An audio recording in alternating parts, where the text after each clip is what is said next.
संदूक 20 साल का रहस्य, emotional story, heart touching story, suspense story in Hindi.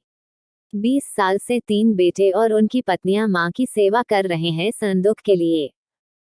एक दिन जब मां ने संदूक खोला तो सबकी आंखें फटी रह गई। Emotional story. सावित्री देवी 75 साल की हो गई है। सावित्री देवी के 3 पुत्र हैं। सावित्री जी के पति का देहांत तब हो गया जब वो 55 वर्ष की थी। सावित्री जी एक छोटे से पुराने घर में रहती है, जिसको उनके पति ने ही बनवाया था। तीनों बेटे उनके साथ तो नहीं रहते, लेकिन ऐसा एक भी दिन नहीं रहता जब वो उनसे मिलने या उनकी सेवा करने नहीं आते हो। तीनों की पत्नियां भी दिन में आती है, यानी यूं ही समझ लीजिए कि उनका घर कभी खाली नहीं रहता, कोई ना कोई वहां उनकी सेवा चाकरी में लगा ही रहता है। 3 बेटों ने अलग अलग अपना घर बना रखा है। सबकी अपनी पर्सनल लाइफ भी है और परेशानियां भी है। आदमी चाहे कितना भी बड़ा बन जाए, उनकी परेशानी कम नहीं होती। अमीर से अमीर इंसान को भी यह परेशानी होती है कि वो अमीर कैसे बना रहें। तीनों बेटों ने कई बार जिद भी की मां उनके साथ जाकर वहां रहें, लेकिन उन्होंने कहा कि वो यही रहेगी। उसी घर में उन्हें और कहीं चैन नहीं आता है। आप ऐसा बिल्कुल मत सोचिए कि यह तीनों बेटे बड़े सुपुत्र हैं, इसलिए यह अपनी मां की सेवा में लगे रहते हैं। तीनों बेटों को उनसे ज्यादा प्यार या लगाव की असली वजह कुछ और है। वजह है उनकी मां का एक बड़ा संदूक, एक बड़ा लड़की का संदूक जिस पर ताला लगा है। यह संदूक इनके जीवन में बहुत अहम भूमिका रखता है। इस संदूक के अंदर क्या है और कितना है, ना तो इन तीनों बेटों को पता है, ना ही इनकी पत्नियों को। बस जब से पिताजी गए हैं, माता जी को इस संदूक की रक्षा करते देखा है, इसलिए इन सभी ने अपने अपने अनुमान लगा रखे हैं। ना ही अनुमान, बल्कि इन्होंने तो एक आस लगा रखी है कि इस संदूक के खुलते ही यह क्या क्या करने वाले हैं।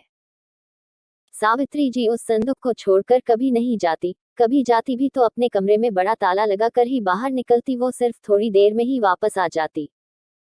3 बेटों और उनकी पत्नी की उस संदूक पर नजर ना जाने कब से है।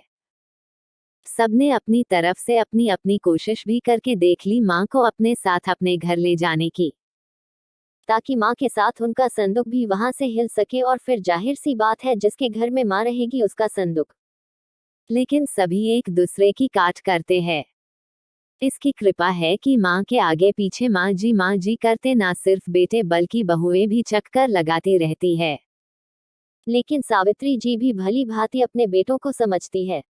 वो जानती है कि उनकी इतनी सेवा क्यों हो रही है। उनकी सेवा उनके संदूक के कारण हो रही है। उन्हें पता है जिस दिन यह संदूक इनके हाथ आया, उस दिन उनका मूल्य कुछ भी ना रह जाएगा। तीनों भाइयों और उनकी पत्नियों में यह बातें है कि मां के पास ना सिर्फ उनका सोना है, बल्कि उनकी सांस का सोना भी इसी संदूक में है। मां इसलिए इस संदूक की इतनी हिफाजत करती है। सभी अपनी अपनी कहानियां बनाकर बैठे हैं। किसी का दावा है कि उन्होंने संदूक को एक बार उठाकर देखा है, वो बहुत भारी है।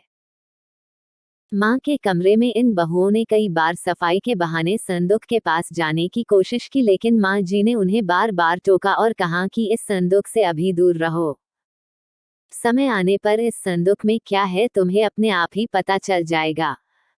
आखिर मां की बात कौन टालता, और वो भी अभी तो कोई भी नहीं।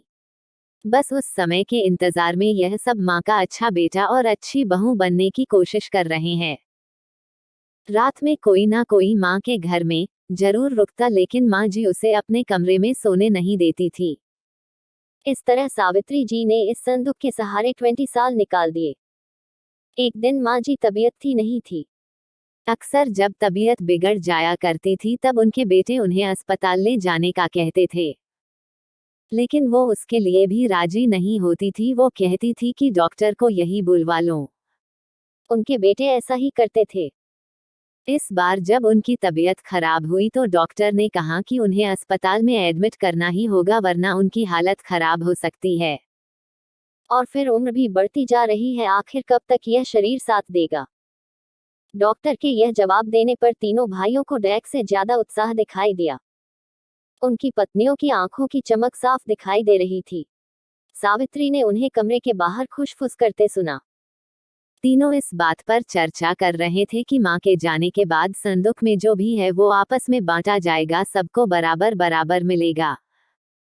सावित्री जी ने जब यह सुना तो उनको अंदाजा लग गया कि अब समय हो गया है इन सबको यह बताने का कि आखिर इस संदूक में क्या है। उन्होंने आवाज लगाकर अपने तीनों बेटों और बहू को अंदर बुलाया। सबने आते ही कहा, मां अस्पताल चलते हैं, आप वहां जाकर ही ठीक होगी। मां ने कहा कि पहले वो जान लो जिसके लिए तुम सब इतने सालों से चक्कर लगा रहे हो, उसके बाद तुम्हारी मर्जी। इस संदूक में तुम तीनों के लिए मेरे पास कुछ है जो मैं तुम्हें आज देना चाहती हूँ। मां ने अपने तकिए के नीचे से एक चाबी निकाली और धीरे से खड़ी होकर संदूक को खोलने के लिए नीचे झुकी। वहां खड़े सभी बेटे और बहुओं की धड़कन तेज थी। आज उनके बरसों का इंतजार खत्म हो रहा था। मां ने संदूक खोला। संदूक में 3 अलग अलग कपड़ों में लपेटकर कुछ रखा हुआ था। सबकी आंखें बड़ी आश्चर्य के साथ उस संदूक की ओर ही थी। मां ने कपड़े में लपेटा हुआ सामान आकर उठाने को कहा। तीनों बेटों ने एक एक सामान उठा लिया और उसे खोलकर देखा। कपड़ा खुलते ही कमरे में मौजूद हर एक इंसान का मुंह फटा का फटा रह गया। उन कपड़ों में से निकला एक भारी पत्थर। तीनों के हाथों में था एक एक पत्थर। यह क्या मां, इतने दिनों से तुम इन पत्थरों को संभाल कर रखी हुई थी और हमें बेवकूफ बना रही थी। हमने सोचा तुमने गहने संभाल कर रखे हैं। मां ने कहा, मैंने तुम्हें कब बेवकूफ बनाया? और गहने तो थे, बहुत थे, लेकिन कब किसके लिए कितने बेचे इसका मैंने हिसाब नहीं रखा। जब तुम्हारे पिता आखिरी समय में थे तब हमारे पास कुछ नहीं था। तुम तीनों ने शादी के बाद ऐसा मुंह फेरा। क्या तुम्हें पता है कि किस अभाव में उनका अंतिम समय गुजरा? पर उस समय भी उन्होंने तुम्हें कुछ नहीं कहा। उन्होंने उस समय भी मेरा सोचा। उन्हें पता था कि उनके जाने के बाद उनके बेटे मेरे साथ भी यही करने वाले हैं। इसलिए उन्होंने मेरे लिए इस संदूक का उपाय खोजा। देखो कितना सही उपाय दिया था। तुम लोगों को बेवकूफ बनाना या तुम लोगों से सेवा करना ना उनका मकसद था ना मेरा। वो तो चाहते थे कि उनके जाने के बाद मैं अकेली ना रहूं। बेटे मेरे साथ हो, मेरी आंखों के सामने, बस यही इच्छा थी। अब मैं शायद ज्यादा ना रहूं, इसलिए मैंने तुम्हें सच बता दिया। सभी बेटे बहू अब कमरे से बड़बड़ाते हुए और गुस्से से निकले। करीब 1 घंटे तक मां के कमरे के बाहर ही सब एक दूसरे पर अपना गुस्सा निकाल रहे थे। बहस हो रही थी कि अब मां को अस्पताल ले जाना है कि नहीं, और ले जाएगा तो खर्चा कौन उठाएगा। मांझी अपने बिस्तर पर लेटी हुई सब सुन रही है। आपको यह कहानी कैसी लगी हमें कमेंट कर जरूर बताएं। इसी तरह की अच्छी कहानियां आप यहाँ पर पढ़ सकते हैं। यहाँ उपस्थित शिक्षाप्रद कहानियां आपका मनोरंजन करने के साथ दिशा भी देंगी। तो बने रहिए हमारे साथ और हमारे प्रयास को सफल बनाए। मेरा नाम रचना है। आज मैं आपको मेरे नेचर के ऐसे पहलू के बारे में बात करने वाली हूँ जिसका मुझे भी पता नहीं था। जलन। मुझे पता नहीं था मैं ऐसा कुछ। बेस्ट हिंदी कहानियां। कहते हैं जीवन में अच्छा दोस्त मिलना बहुत मुश्किल होता है, पर मेरी एक बेस्ट फ्रेंड थी, दिया। ऐसे वैसी दोस्ती नहीं थी, बहनों से भी ज्यादा प्यार था हम दोनों में। हम तो हमेशा यही सोचते थे कि शादी भी एक ही घर में करेंगे ताकि कोई हम दोनों को शादी के बाद भी अलग नहीं कर सके। मेरे घर वाले मुझसे ज्यादा उसे मानते थे और उसके घर वाले मुझे। बस यह समझो कि उसका घर मेरा और मेरा घर उसका। समय के साथ सब कुछ करना पड़ता है। मेरे लिए एक अच्छा रिश्ता आया। लड़का इंजीनियर था, अच्छा कमाता था, रवि नाम था उनका। घर वालों ने मुझसे पहले दिया को तस्वीर दिखाई। उसे देखते ही लड़का पसंद आ गया और मुझे भी बोली कि अच्छा है, तू मिलने जा उसको। मैंने बोला कि तू भी चलेगी, मैं अकेले नहीं जाने वाली। वो बोली पागल है तू, डेट पर जा रही है, मैं क्या करूंगी वहां कबाब में हड्डी। लेकिन मैं नहीं मानी। उसे बोला कि थोड़ी देर बाद तू चली जाना, लेकिन लड़के से बात कर ले, मिल ले। तू अपनी बेस्ट फ्रेंड को ऐसे ही किसी के साथ शादी करने देंगी क्या? मेरे मनाने पर वो मान गई। हम दोनों उससे मिलने गए। घर वालों को कोई ऐतराज नहीं था, क्योंकि दिया मेरे साथ ही थी। रवि को हम एक रेस्टोरेंट में मिले। रवि हम दोनों को बहुत अच्छा लगा। दिया को तो इतना पसंद आया कि वो तो उसे जीजू बोलने लगी। रवि भी उसके साथ बहुत घुल गया था। देखा जाए तो रवि और दिया का स्वभाव बिल्कुल एक जैसा ही था, इसलिए मुझे भी पसंद आया। बस सब अचानक और जल्दी में हो रहा था। चटमंगनी और पट ब्याह वाला सीन हो रहा था मेरे साथ। बहुत जल्दी में हमारी शादी हो गई थी। एक अच्छी बात यह थी कि रवि की जॉब हमारे शहर में ही थी। उन्होंने एक नया फ्लैट ले लिया था, बाकी फैमिली अभी अपने पुराने घर में ही रहती थी। इस कारण शादी के बाद भी मुझे घर वालों और दिया से मिलने में कोई प्रॉब्लम नहीं होती थी। आए दिन वो मुझसे और रवि से मिलने हमारे यहाँ आती रहती थी। शादी के अभी 5 महीने ही हुए हैं। पहले मैं दिया को घर पर खाने या कभी बाहर जाते समय बुला लिया करती थी, लेकिन फिर रवि खुद ही फोन करके बुलाने लग गए थे। धीरे धीरे मुझे पता भी नहीं चला और मैं दिया से इनसेक्योर होने लगी। मुझे नहीं पता था कि शादी के बाद मुझ में यह चेंज आ जाएगा। रवि और दिया का स्वभाव एक सा ही था। दोनों को बातें करना बहुत पसंद था। मैं चुप रहती थी, दोनों हंसते ही रहते। दिया मुझसे ज्यादा इंटेलिजेंट, हंसमुख, मुंहफट थी, इस कारण हमेशा लोग उसे ज्यादा पसंद करते थे। शुरुआत में मुझे लगा कि अच्छा है, लेकिन बाद में मुझे यह सब अच्छा नहीं लग रहा था। मेरे पति का बार बार हर बात में दिया दिया करना मुझे चुभने लगा। उसका भी बात बात में उनका हाथ पकड़ना और हंसते रहना मुझे खाने लगा। मैंने अपनी तरफ से अब दिया को बुलाना और उसने मिलना कम कर दिया।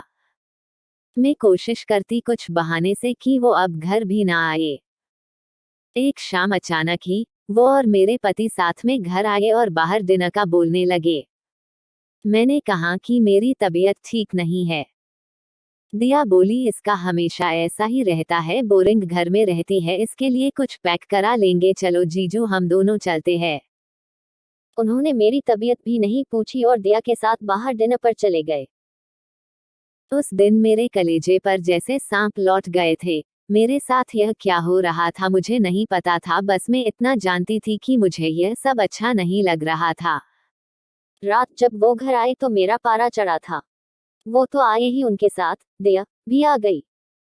दोनों अंदर आए और मेरा खाना टेबल पर रखते हैं। दिया कहती है कि अब मैं जाती हूँ।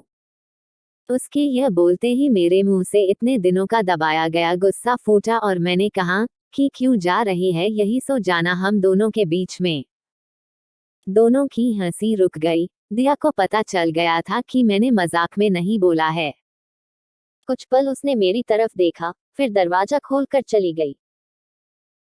रवि मुझे कहते हैं यह क्या तरीका है बात करने का। मैंने कहा आप ज्यादा चिंता मत करो, वो मेरी दोस्त है, आपको इतना बुरा क्यों लग रहा है। आप हम दोनों को एक साथ ही मिले था ना, आपको वो ज्यादा पसंद थी तो उसी से शादी करना था, मुझसे क्यों की। रवि ने कहा आखिर तुम भी उसी सोच वाली निकली, तुम दोनों ने ही कहा था कि तुम्हें शादी के बाद भी अलग नहीं होना। अरे पक्की दोस्ती थी, तुम उसे साथ लाई थी, उसने कहा तब तुमने मुझसे शादी की। मैं चाहता था कि तुम खुश रहो, और अगर तुम्हें कुछ प्रॉब्लम थी तो मुझसे बात करती, अचानक ऐसे कुछ भी बोल रही हो। रवि यह बोलकर कमरे में चले गए। उस समय मैंने जो किया मुझे सही लगा, पर जो मैं महसूस कर रही थी वो मैंने बोल दिया। अगले दिन सुबह रवि ने मुझसे बात नहीं की, ना ही दिया का फोन आया और ना ही वो घर आई। 1-2 दिन इनका मूड खराब रहा, लेकिन फिर वो सही हो गए। शायद दिया ने ही उन्हें ऐसा करने का बोला हो, लेकिन अब घर में उनके मुंह से दिया का नाम नहीं आया। करीब 2 महीने हो गए थे दिया को आए या बात करें। यह मेरे साथ नॉर्मल थे, उस बात की चर्चा भी उस दिन के बाद नहीं हुई। फिर अचानक जब वो ऑफिस गए थे तब दिया फ्लैट पर आती है। उसे 2 महीने बाद मिलने पर भी मुझे कुछ ज्यादा खुशी नहीं हो रही थी। वो आकर सीधा अंदर बैठ गई। मैं अभी भी उससे बात नहीं कर रही थी। वो बोली मैं शादी के पहले वाली रचना को अच्छे से जानती हूँ और वो अपनी बात तकलीफ मन में ही छुपा कर रखती थी। मैंने शायद अनजाने में तेरा दिल दुखाया है, लेकिन शायद तू सही है। शादी प्यार के बाद कैसा महसूस होता है, मुझसे ज्यादा तू जानती है। दोस्त की अपनी जगह होती है और प्यार की अपनी। मुझे इस तरह तेरी जिंदगी में नहीं घुसना चाहिए था। यह सारी बातें मैं शायद मेरे पति के लिए भी महसूस करूं। पहले मुझे तुझ पर गुस्सा आया, लेकिन अब मुझे लगता है गलती मेरी भी है। मैंने तेरी चीज को अपना ही समझा, मेरा हक समझा, तेरी फैमिली को अपना माना, पर शायद तेरी इस लाइफ से मुझे दूर रहना था। खैर, अब तो दूर हो ही जाऊंगी, मैं भी शादी कर रही हूँ। जैसे तूने रवि को पहले मुझसे मिलाया, वैसे मैंने रवि को उससे मिलाया। तुझसे गुस्सा थी इसलिए तुझे बताया नहीं, पर मुझे लगा कि तुझे शादी में ना बुलाया तो एक और बड़ी गलती होगी, क्योंकि अब इस शहर में कम ही आना होगा। उसकी बात खत्म होते ही मेरी आंखों में आंसू आ गए। वो सब कुछ जो मैं फील कर रही थी, पता नहीं कुछ ही सेकंड में कहाँ गायब हो गया। गले लगाए बिना उससे मैं नहीं रह पाई। उसको रोते हुए मैंने सॉरी कहा। वो बोली, सॉरी मत बोल, मैं शादी कर रही हूँ, फिर बताऊंगी कि कोई मेरे वाले के साथ अगर ऐसा करेगा तो कैसा लगेगा। आखिर उसकी शादी का दिन भी आ गया। जितना वो मेरी शादी में नाची थी, उससे ज्यादा मैंने उसकी शादी में धमाल मचाया। अब भी हम अच्छे दोस्त हैं और हमारे पति भी बार बार, लेकिन अभी भी वो मुझे मजाक में ताना मारती है। कहती है नहीं, मैं दोनों के बीच में नहीं सोऊंगी, चिंता मत कर। पर मैंने एक बात सीखी कि अगर दोस्त से कुछ प्रॉब्लम है तो उससे बात करो, वो अगर आपका सच्चा दोस्त होगा तो समझेगा। आपको यह कहानी कैसी लगी हमें कमेंट कर जरूर बताएं। इसी तरह की अच्छी कहानियां आप यहाँ पर पढ़ सकते हैं। यहाँ उपस्थित शिक्षाप्रद कहानियां आपका मनोरंजन करने के साथ दिशा भी देंगी। तो बने रहिए हमारे साथ और हमारे प्रयास को सफल बनाएं। हेलो दोस्तों, हम आपके लिए इस तरह की मजेदार और मनोरंजन से भरपूर कहानियां लाती रहोगी। आप इसी तरह से अपना प्यार और सपोर्ट बनाए रखें।